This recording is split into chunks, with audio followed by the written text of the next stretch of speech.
Sahabat Nabi dengan kekayaan luar biasa jarang disebut-sebut oleh penceramah. Padahal mereka ada yang menggunakan harta bendanya itu untuk membantu mengembangkan dakwah Islam. Mungkin selama ini kita mengenali Bill Gates, Mark Zuckerberg dan Warren Buffett sebagai orang-orang yang terkaya di dunia. Tapi pernah tidak kita terfikir bahawa dulu ada 5 sahabat Nabi sallallahu alaihi wasallam dengan kekayaan luar biasa dan menjadi orang terkaya pada waktunya. Bukan sahaja kaya, malah mereka juga terkenal kerana bersifat dermawan. Jika kita convert harta kekayaan mereka ke dalam nilai ringgit, jumlah kekayaan mereka sangat luar biasa jika dinilai pada zaman sekarang. 1. Abdul Rahman bin Auf, nilai kekayaan 3.2 bilion ringgit. Kekayaan sahabat yang satu ini memang benar-benar membuatkan kita menggeleng kepala. Beliau adalah orang yang ke-8 masuk Islam. Usianya 10 tahun lebih muda dari Nabi Muhammad sallallahu alaihi wasallam.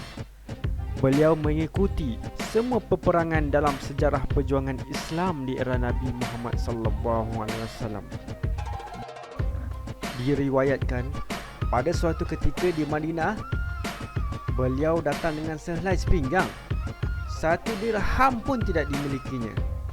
Lalu Rasulullah SAW memperkenalkan beliau dengan Sa'ad, salah seorang orang kaya Madinah pada waktu itu.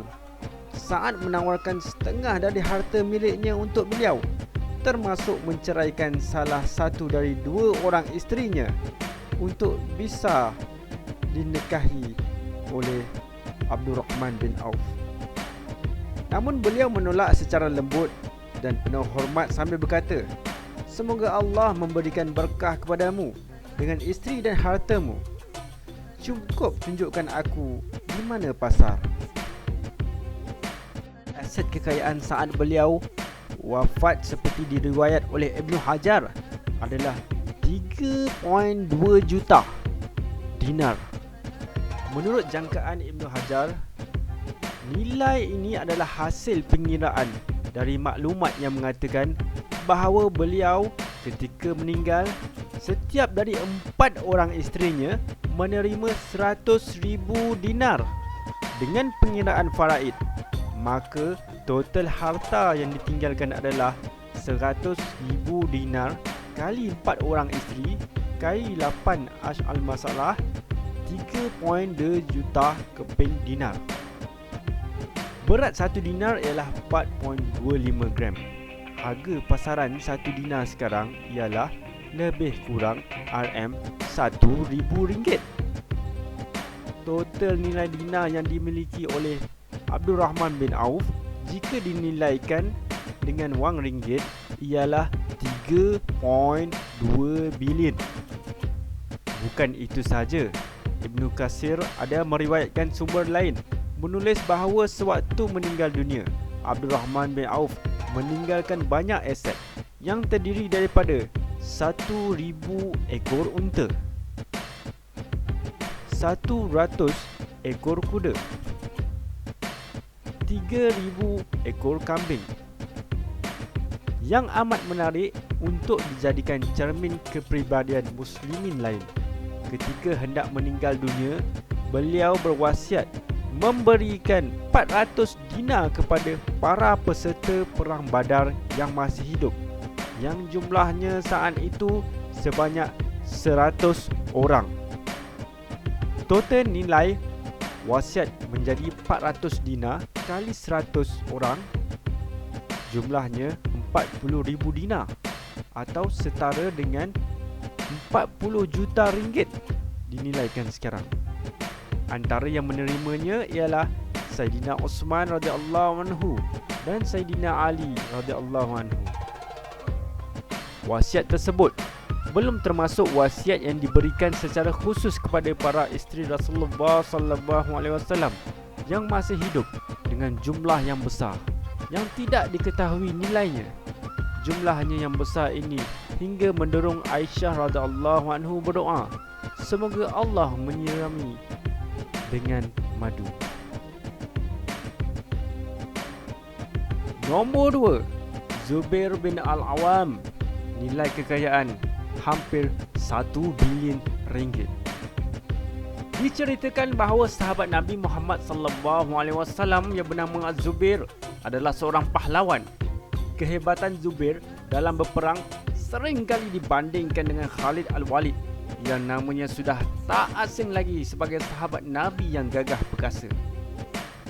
Kedua-dua sahabat ini mampu menunggang kuda dalam posisi kedua tangannya menggenggam pedang, sementara mereka menggunakan hanya kaki untuk mengendalikan kuda yang mereka tunggangi.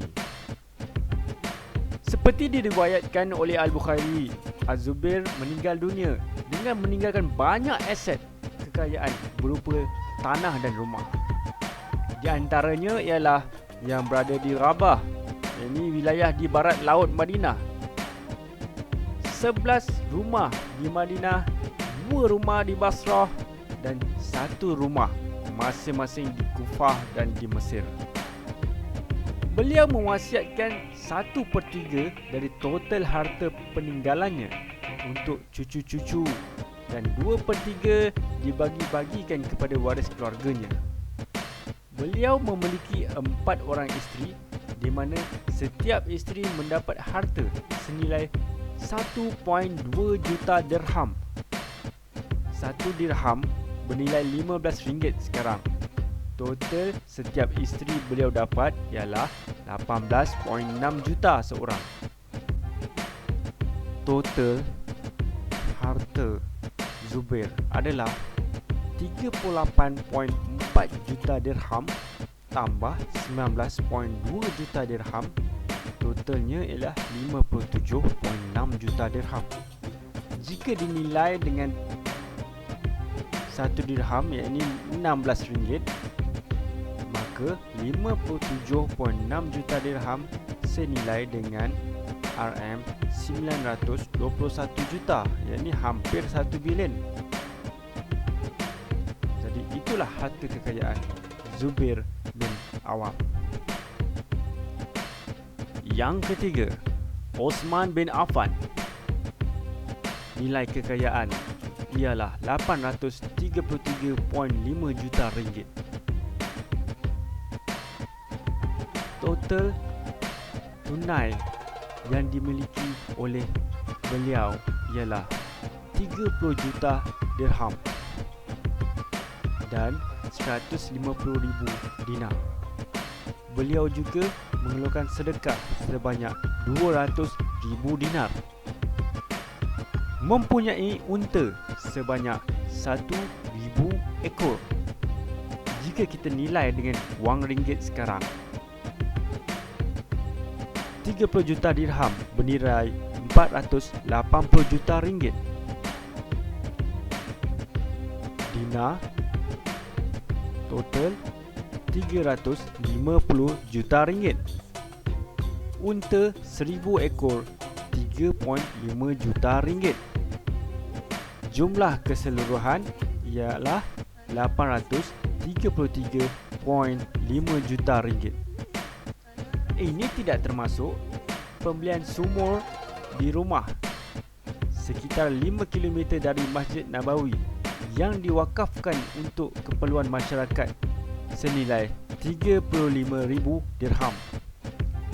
Hibah 950 ekor unta untuk alat perlengkapan perang Tabuk dan juga aset tanah dan kuda yang jumlahnya sangat banyak.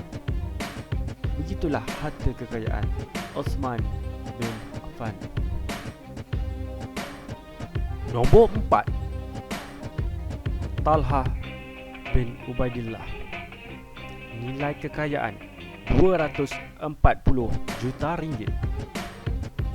Mempunyai tunai 2.2 juta dirham, 200,000 dinar, sedekah 300,000 dirham. Jika dinilaikan dengan wang ringgit, 2.2 juta dirham bersamaan dengan 35.2 juta ringgit. 200,000 dirham bersamaan dengan 200 juta ringgit.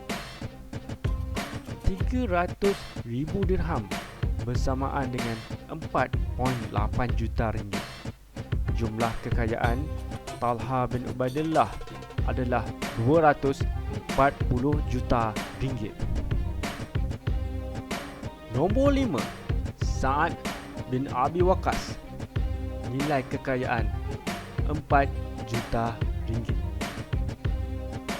Sa'ad bin Abi Waqqas terkenal di kalangan para sahabat sebagai seorang yang sangat berani ketika di dalam peperangan. Sewaktu meninggal dunia, beliau meninggalkan harta sebanyak 250,000 dirham.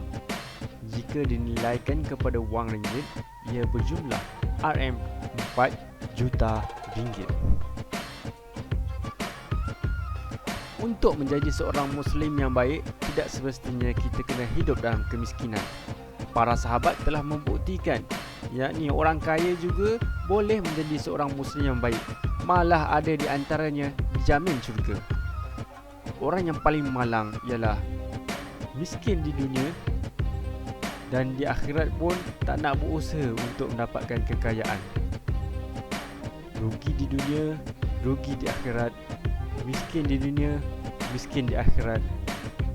Jadi apa yang kita perlu usaha ialah, kalau tidak kaya di dunia, tapi berusahalah untuk kaya di akhirat.